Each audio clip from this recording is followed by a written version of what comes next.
ಭಾರತಕ್ಕೆ ಬರಲಿದೆ ಹೈಡ್ರೋಜನ್ ಚಾಲಿತ ರೈಲುಗಳು.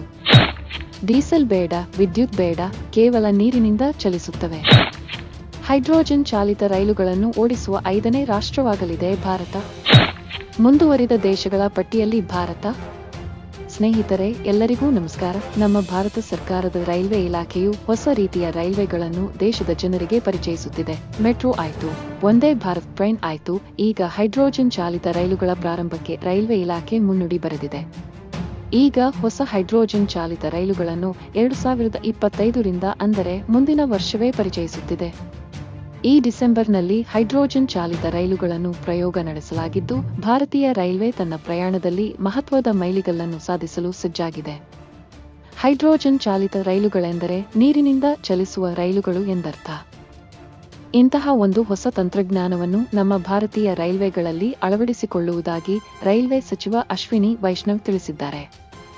ರೈಲ್ವೆ ಸಚಿವ ಅಶ್ವಿನಿ ವೈಷ್ಣವ್ ಅವರು ಈ ಪರಿಸರ ಸ್ನೇಹಿ ರೈಲ್ವೆ ಯೋಜನೆಯನ್ನು ಖುದ್ದಾಗಿ ನೋಡಿಕೊಳ್ಳುತ್ತಿದ್ದಾರೆ ಎಂದು ಮೂಲಗಳು ತಿಳಿಸಿವೆ. ಈಗಾಗಲೇ ಈ ಹೊಸ ರೈಲ್ವೆಗಳ ಕುರಿತು ಹರಿಯಾಣದ 90 ಕಿಲೋಮೀಟರ್ ಜಿಂದ್ ಸೋನಿಪತ್ ಮಾರ್ಗದಲ್ಲಿ ಪ್ರಯೋಗಗಳು ನಡೆದಿವೆ. ಈ ಉಪಕ್ರಮವು ಗ್ರೀನ್ ಎನರ್ಜಿಯ ಪರಿಹಾರಗಳನ್ನು ಅಳವಡಿಸಿಕೊಳ್ಳಲು ಮತ್ತು 2030ರ ವೇಳೆಗೆ ನೆಟ್ ಜೀರೋ ಕಾರ್ಬನ್ನ ಹೊರಸೂಸುವಿಕೆಯನ್ನು ಸಾಧಿಸಲು ಭಾರತೀಯ ರೈಲ್ವೆಯ ವಿಶಾಲ ಉದ್ದೇಶದ ಭಾಗವಾಗಿದೆ.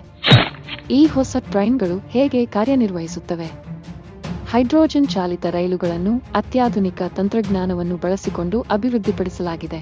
ಇವು ಹೈಡ್ರೋಜನ್ ಕಾರ್ಬನ್ ಸೆಲ್ಗಳ ಮೇಲೆ ಕಾರ್ಯನಿರ್ವಹಿಸುತ್ತವೆ. ಇದು ಹೈಡ್ರೋಜನ್ ಮತ್ತು ಆಮ್ಲಜನಕವನ್ನು ಸಂಯೋಜಿಸುವ ಮೂಲಕ ವಿದ್ಯುತ್ ಉತ್ಪಾದಿಸುತ್ತದೆ. ಈ ಪ್ರಕ್ರಿಯೆಯು ನೀರಿನ ಆವಿಯನ್ನು ಮಾತ್ರ ಹೊರಸೂಸುತ್ತದೆ. ಹೀಗಾಗಿ ಭಾರತೀಯ ರೈಲ್ವೆಯು ಜೀರೋ ಹೊರಸೂಸುವಿಕೆ ಎಂದು ಕರೆಸಿಕೊಳ್ಳಲು ಹೆಜ್ಜೆಯನ್ನಿಟ್ಟಿದೆ.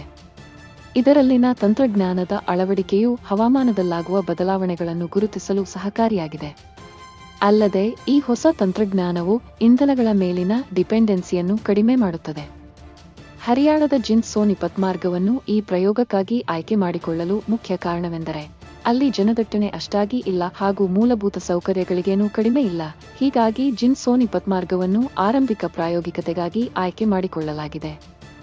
ತಮಿಳುನಾಡಿನ ಚೆನ್ನೈನಲ್ಲಿ ಇಂಟೆಗ್ರಲ್ ಕೋಚ್ ಫ್ಯಾಕ್ಟರಿಯಿಂದ ತಯಾರಿಸಲ್ಪಟ್ಟ ಈ ರೈಲನ್ನು ಗಂಟೆಗೆ 140 ಕಿಲೋಮೀಟರ್ ವೇಗದಲ್ಲಿ ಚಲಿಸುವಂತೆ ವಿನ್ಯಾಸಗೊಳಿಸಲಾಗಿದೆ. ಈ ಪ್ರಯೋಗದಲ್ಲಿ ರೈಲ್ವೆ ಇಲಾಖೆಯು ಗಮನಿಸುವ ಮುಖ್ಯ ಅಂಶಗಳೆಂದರೆ ರೈಲಿನ ಕಾರ್ಯಕ್ಷಮತೆ, ದಕ್ಷತೆ ಮತ್ತು ಸುರಕ್ಷತಾ ವೈಶಿಷ್ಟ್ಯಗಳನ್ನು ವಿಶಾಲವಾದ ಅನುಷ್ಠಾನಕ್ಕೆ ಅದರ ಸಿದ್ಧತೆಯನ್ನು ಖಚಿತಪಡಿಸಿಕೊಳ್ಳಲು ಪ್ರಯೋಗಗಳ ಸಮಯದಲ್ಲಿ ಎಚ್ಚರಿಕೆಯಿಂದ ಮೇಲ್ವಿಚಾರಣೆ ಮಾಡಲಾಗುತ್ತದೆ.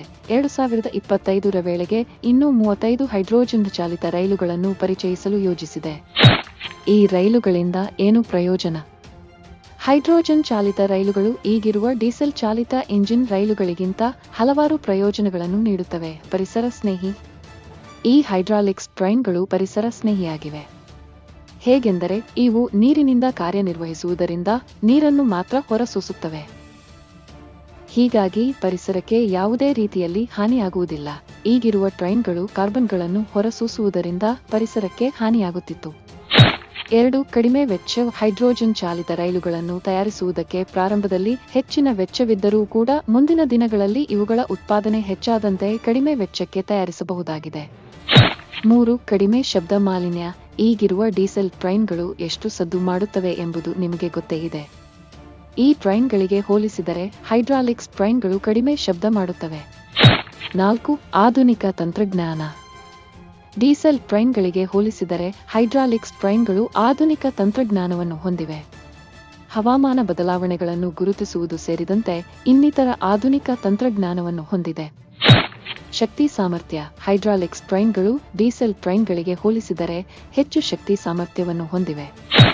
6. ಹೊಂದಿಕೊಳ್ಳುವಿಕೆ. ವಿದ್ಯುದ್ದೀಕರಿಸದ ಮಾರ್ಗಗಳಿಗೆ ಅವು ವಿಶೇಷವಾಗಿ ಪ್ರಯೋಜನಕಾರಿಯಾಗಿದ್ದು, ದುಬಾರಿ ಓವರ್ಹೆಡ್ ವಿದ್ಯುದೀಕರಣದ ಅಗತ್ಯವನ್ನು ನಿವಾರಿಸುತ್ತದೆ. 7. ಹೆಚ್ಚು ವೇಗ. ಹೈಡ್ರಾಲಿಕ್ಸ್ ಟ್ರೈನ್ಗಳು ಗಂಟೆಗೆ 140 ಕಿಲೋಮೀಟರ್ಗೆ ಚಲಿಸುತ್ತವೆ. 8. ವಿದ್ಯುತ್ ಹಳಿಗಳ ಅವಶ್ಯಕತೆ ಇಲ್ಲ. ಈ ಟ್ರೈನ್ಗಳಿಗೆ ವಿದ್ಯುದೀಕೃತ ರೈಲ್ವೆ ಹಳಿಗಳ ಅವಶ್ಯಕತೆ ಇರುವುದಿಲ್ಲ. ಇದು ವಿದ್ಯುತ್ ಹಳಿಗಳ ವೆಚ್ಚವನ್ನು ಕೂಡ ತಗ್ಗಿಸುತ್ತದೆ. ಈ ಪ್ರಾಯೋಗಿಕ ಯೋಜನೆಯು ಭಾರತೀಯ ರೈಲ್ವೆಯ ಮಹತ್ವಾಕಾಂಕ್ಷೆಯ ಯೋಜನೆಗಳ ಪ್ರಾರಂಭವಾಗಿದೆ. 2025ರ ವೇಳೆಗೆ ದೇಶದಾದ್ಯಂತ 35 ಹೈಡ್ರೋಜನ್ ಚಾಲಿತ ರೈಲುಗಳನ್ನು ಪರಿಚಯಿಸುವ ಗುರಿಯನ್ನು ರೈಲ್ವೆ ಹೊಂದಿದೆ. ಈ ರೈಲುಗಳು ಪ್ರಾಥಮಿಕವಾಗಿ ವಿದ್ಯುದ್ದೀಕರಿಸದ ಮಾರ್ಗಗಳಲ್ಲಿ ಕಾರ್ಯನಿರ್ವಹಿಸುತ್ತವೆ. ಹೈಡ್ರೋಜನ್ ಉತ್ಪಾದನೆ ಮತ್ತು ಶೇಖರಣಾ ಮೂಲಸೌಕರ್ಯವನ್ನು ಅಭಿವೃದ್ಧಿಪಡಿಸಲು ಭಾರತೀಯ ರೈಲ್ವೆಯು ದೇಶೀಯ ಮತ್ತು ಅಂತಾರಾಷ್ಟ್ರೀಯ ಪಾಲುದಾರರೊಂದಿಗೆ ಪಾಲುದಾರಿಕೆಯನ್ನು ಅನ್ವೇಷಿಸುತ್ತಿದೆ. ಇಂತಹ ಉಪಕ್ರಮಗಳು ಹೈಡ್ರೋಜನ್ ರೈಲುಗಳನ್ನು ಬೆಂಬಲಿಸುವುದಲ್ಲದೆ ಭಾರತದ ವಿಶಾಲವಾದ ಹಸಿರು ಹೈಡ್ರೋಜನ್ ಮಿಷನ್ಗೆ ಕೊಡುಗೆ ನೀಡುತ್ತವೆ. ಮುಂದುವರೆದ ರಾಷ್ಟ್ರಗಳ ಸಾಲಿಗೆ ಸೇರಲಿರುವ ಭಾರತ, ಜರ್ಮನಿ, ಸ್ವೀಡನ್, ಫ್ರಾನ್ಸ್ ಮತ್ತು ಚೀನಾ ದೇಶಗಳಲ್ಲಿ ಈಗಾಗಲೇ ಹೈಡ್ರೋಜನ್ ಚಾಲಿತ ರೈಲುಗಳು ಚಾಲ್ತಿಯಲ್ಲಿವೆ. ಜರ್ಮನಿಯು ಹೈಡ್ರೋಜನ್ ಬೆಂಬಲಿತ ರೈಲುಗಳನ್ನು ಜಾರಿಗೆ ತಂದ ಮೊದಲ ದೇಶವಾಗಿದೆ. ಈಗ ಭಾರತವು ಈ ರಾಷ್ಟ್ರಗಳ ಸಾಲಿಗೆ ಸೇರಲಿದೆ. ವಿಶ್ವದ ಅತಿದೊಡ್ಡ ರೈಲು ಜಾಲಗಳಲ್ಲಿ ಒಂದಾಗಿರುವ ಭಾರತದ ಹೈಡ್ರೋಜನ್ ತಂತ್ರಜ್ಞಾನದ ಅಳವಡಿಕೆಯು ಜಾಗತಿಕವಾಗಿ ಗ್ರೀನ್ ಎನರ್ಜಿಯನ್ನು ಪ್ರೋತ್ಸಾಹಿಸುತ್ತದೆ. ಭವಿಷ್ಯದ ಮಹತ್ವಾಕಾಂಕ್ಷೆಯ ಯೋಜನೆಗಳೊಂದಿಗೆ ಭಾರತೀಯ ರೈಲ್ವೆಯು ನಾವೀನ್ಯತೆ ಮತ್ತು ಸುಸ್ಥಿರತೆಯು ಹೇಗೆ ಜೊತೆಯಾಗಿ ಹೋಗಬಹುದು ಎಂಬುದಕ್ಕೆ ಒಂದು ಉದಾಹರಣೆಯಾಗಿದೆ. ಇದು ಸ್ವಚ್ಛ ಮತ್ತು ಹಸಿರು ಭವಿಷ್ಯಕ್ಕಾಗಿ ಹಾದಿಯನ್ನು ಸುಗಮಗೊಳಿಸುತ್ತದೆ. ಹೈಡ್ರೋಜನ್ ಅನ್ನು ಇಂಧನವಾಗಿ ಬಳಸುವುದು ಹಸಿರು ಸಾರಿಗೆ ತಂತ್ರಜ್ಞಾನಕ್ಕೆ ಗಮನಾರ್ಹ ಪ್ರಯೋಜನಗಳನ್ನು ಒದಗಿಸುತ್ತದೆ. ಈ ರೈಲಿನ ವೈಶಿಷ್ಟ್ಯಗಳೇನು? ಹೈಡ್ರೋಜನ್ ಚಾಲಿತ ರೈಲುಗಳು 8 ಪ್ಯಾಸೆಂಜರ್ ಕೋಚ್ಗಳನ್ನು ಒಳಗೊಂಡಿದೆ.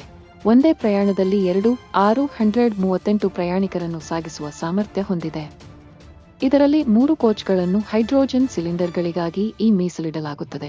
ಚಿನ್ನಲ್ಲಿನ ಇಂಧನ ತುಂಬುವ ಮೂಲಸೌಕರ್ಯವು 3000 ಕೆಜಿ ಹೈಡ್ರೋಜನ್ ಸಂಗ್ರಹಣೆ, ಹೈಡ್ರೋಜನ್ ಸಂಕೋಚಕ ಮತ್ತು 2 ಹೈಡ್ರೋಜನ್ ಡಿಸ್ಪೆನ್ಸರ್ಗಳನ್ನು ಪೂರ್ವ ಕೂಲರ್ ಏಕೀಕರಣದೊಂದಿಗೆ ಹೊಂದಿರುತ್ತದೆ. ಇದು ರೈಲುಗಳಿಗೆ ತ್ವರಿತವಾಗಿ ಇಂಧನ ತುಂಬಲು ಅನುವು ಮಾಡಿಕೊಡುತ್ತದೆ ಎಂದು ಹೇಳಿಕೆಯಲ್ಲಿ ಉಲ್ಲೇಖಿಸಲಾಗಿದೆ. ಹೈಡ್ರೋಜನ್ ರೈಲುಗಳ ಬೆಲೆ ಎಷ್ಟು? ಅಧಿಕೃತ ಮೂಲಗಳ ಪ್ರಕಾರ ಪ್ರತಿ ಹೈಡ್ರೋಜನ್ ರೈಲಿಗೆ 80 ಕೋಟಿ ರೂಪಾಯಿ ವೆಚ್ಚವಾಗಲಿದೆ ಎಂದು ಅಂದಾಜಿಸಲಾಗಿದೆ. ಆದರೆ ರೈಲ್ವೆಯ ಪ್ರತಿ ಮಾರ್ಗಕ್ಕೆ 70 ಕೋಟಿ ರೂಪಾಯಿಗಳು ಬೇಕಾಗುತ್ತವೆ. ಮುಂದುವರಿದ ರಾಷ್ಟ್ರಗಳ ಸಾಲಿನಲ್ಲಿ ಭಾರತ ಸೇರುತ್ತಿರುವುದು ಅತ್ಯಂತ ಸಂತೋಷದಾಯಕವಾದ ವಿಚಾರವಾಗಿದೆ. ಸ್ನೇಹಿತರೆ, ಈ ಹೈಡ್ರೋಜನ್ ಟ್ರೈನ್ಗಳ ಬಗ್ಗೆ ನಿಮ್ಮ ಅಭಿಪ್ರಾಯವೇನು? ಈ ಟ್ರೈನ್ಗಳು ಚಾಲ್ತಿಯಲ್ಲಿ ಬಂದರೆ ನೀವು ಅದರಲ್ಲಿ ಪ್ರಯಾಣಿಸುತ್ತೀರಾ ಎಂಬುದನ್ನು ಕಮೆಂಟ್ ಮಾಡಿ ತಿಳಿಸಿ. ಧನ್ಯವಾದಗಳು.